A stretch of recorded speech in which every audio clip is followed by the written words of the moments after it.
آپ ہوں گا جمہوری پبلیکیشنز کے رواں ہیں، حقیقی عوامی دانشور ہیں، کئی دہائیوں سے سیاسی رہنما بھی ہیں اور سیاست میں سرگرم کردار ادا کر رہے ہیں،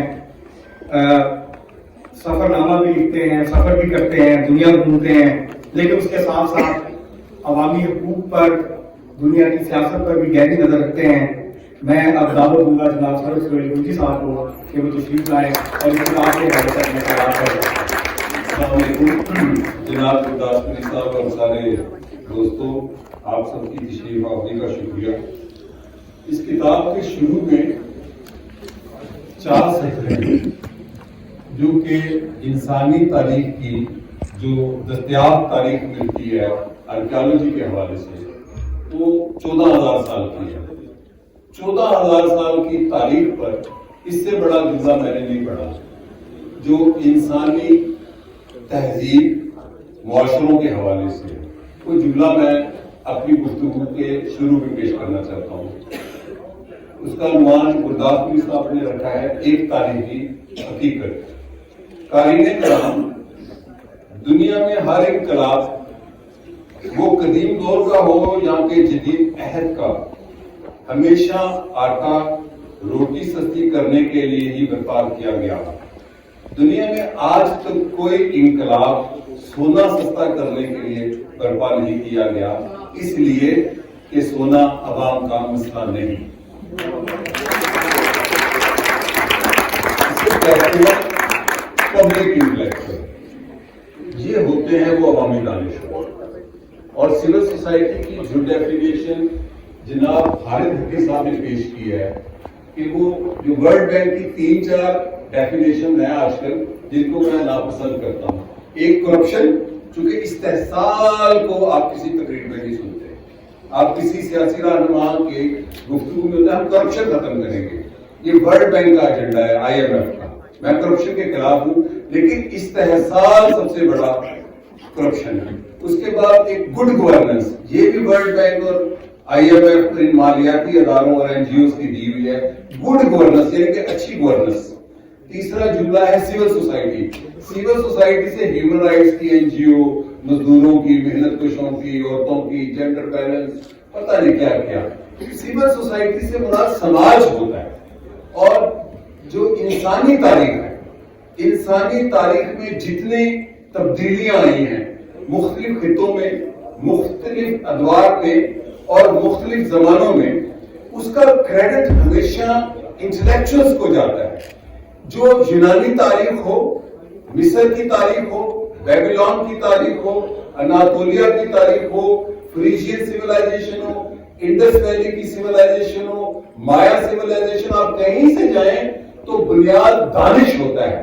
دانشور آج جو دنیا جدید ہے دانشوروں کی بنیاد پر کھڑی ہے۔ کل کسی سے میں ایک بات کر رہا تھا تو میں نے اسے کہا کہ انسانی تاریخ میں آپ اگر امریکی اسکالر کو پڑھیں، people's history of United States of America کی کتاب، تو اس میں بھی یہی ہے کہ انسانی تاریخ میں جتنی پولیٹیکل ریفارمز ہیں، ڈیموکریسی ہے، سوشلزم ہے، کمیونزم ہے اور فلسفہ ہے، ڈرامہ ہے، شاعری ہے، ادب ہے، اور اس کے ساتھ جتنی دوسرے فنون ہیں، تعمیرات ہے، انجینئرنگ ہے، ساری سائنس، یہ اپر کلاس کے لوگ نہیں پیدا کرتے۔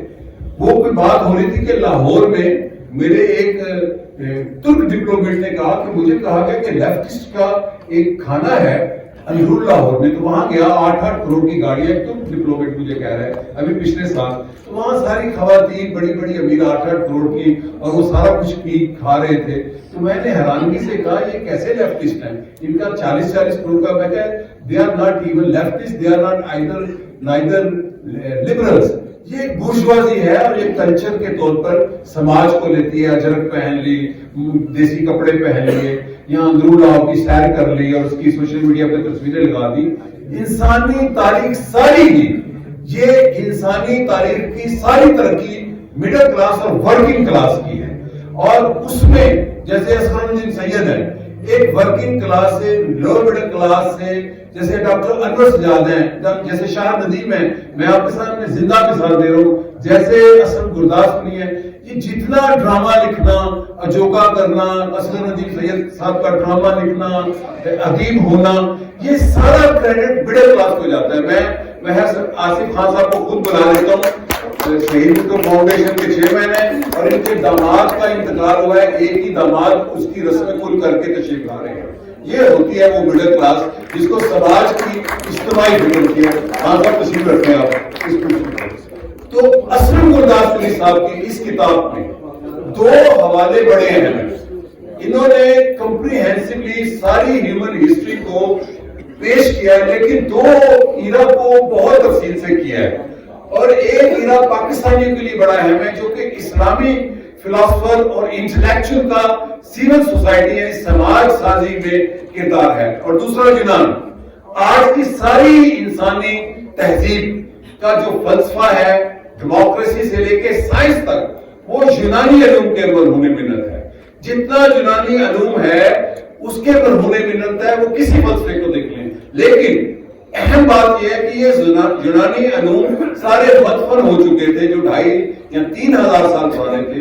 یہ یونانی علوم کا صحرا آج کی دنیا میں اس یونانی علوم کو عام کرنے میں، عربی میں ترجمہ کرنا تھا، جو کہ ہسپانوی مسلمانوں کا جب دور تھا، عرب مسلمانوں کا ہسپانیہ میں، تو انہوں نے ساری ٹرانسلیشن کی۔ جو یونانی علوم سول سوسائٹی کے حوالے سے تھے اور دوسرے حوالے سے تھے، وہ تراجم ہو کے جب اٹلی پہنچے اور اٹلی سے یورپ پہنچے تو صنعتی انقلاب آیا، اور کلیسا کے خلاف سیکولرزم کا جو فلسفہ ہے اس یونانی علوم کے تراجم کے مرہون منت ہے۔ خود پاکستان کے اندر 67 کی موومنٹ بعد موومنٹ ہے جس کو دنیا کے اسکالرز، پاکستان کے نہیں، امریکہ اور یورپ کی یونیورسٹیوں میں اس کو انقلاب کہا جاتا ہے، جس میں شاہ ندیم صاحب کا ایک واقعہ مجھے یاد آ گیا کہ ریڈ لائن لگا دی، یہ اسٹوڈنٹ لیڈر تھے، ریڈ لائن لگا دی فوج نے کہ جو اس ریڈ لائن سے آگے آئے گا اس کو ہم گولی مار دیں گے، تو انہوں نے کہا ریڈ لائن میں کراس کرتا ہوں۔ یہ وہ انٹلیکچوئلز تھے۔ جیسے انور سجاد کا ایک دلچسپ واقعہ سناتا ہوں، کیونکہ رضی انور سجاد یہاں بیٹھی ہے۔ ڈاکٹر انور سجاد پینٹر تھے، ڈانسر تھے، ڈرامہ رائٹر تھے، کہانی نگار تھے، سیاسی رہنما تھے۔ جب وقت کا آمریت کا دور آیا تو وہ اپنی دکان جو نور لاہور میں تھی وہاں پر کلینک پہ بیٹھے تھے تو 4 گاڑیاں پولیس کی آئیں۔ یہ بڑا ایک فلمی سا سین ہے یا کسی ڈرامے کا، تو ان کو سفید شلوار پولیس کل والے پہلے سگریٹ پی رہے تھے، تو پولیس نے کہا، تھانے دار نے کہا سر ڈاکٹر صاحب گرفتاری ہے، کہنا ٹھیک ہے۔ ضیاء الحق کے دور میں تو چلو چلیے، ایک کش لگا کے گاڑی میں بیٹھنے لگے تو کہتے نہیں میں نہیں جانا، انہوں نے کیوں کہنا پہلے ہوٹل بجاؤ تاکہ پتا چلے میں امریت کے خلاف لڑ گیا۔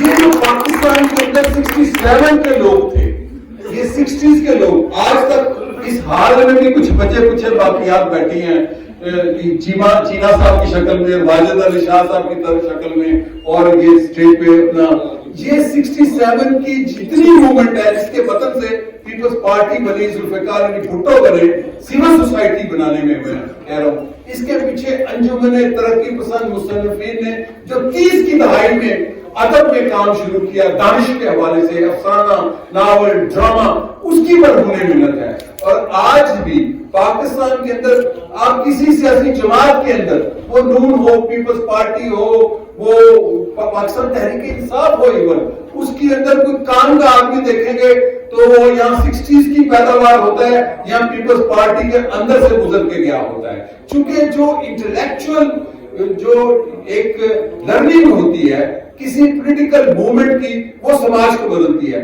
سیاسی جماعتیں انسٹرومنٹ ہوتے ہیں چینج کا، لیکن انٹلیکچوئل ہب ہوتے ہیں سوسائٹی اور پولیٹیکل لیڈرشپ کو آگے رہنمائی کرتے ہیں۔ اور اس کتاب میں میں نے کہا کہ 2 ایرا بڑے امپورٹنٹ ہے، ایک اسلامی دور کے دانشوروں کو پڑھنے کا کہ ان کا کیا کردار تھا۔ گرداسپوری صاحب کی تقریر سننے والی تھی جو انہوں نے کراچی کی، میری خواہش ہے آج بھی کریں، یہ ایک بہت شاندار تقریب ہے۔ اور دوسرا یونانی علوم کا، میں اس سے زیادہ آپ کا وقت نہیں لینا چاہتا، شکریہ۔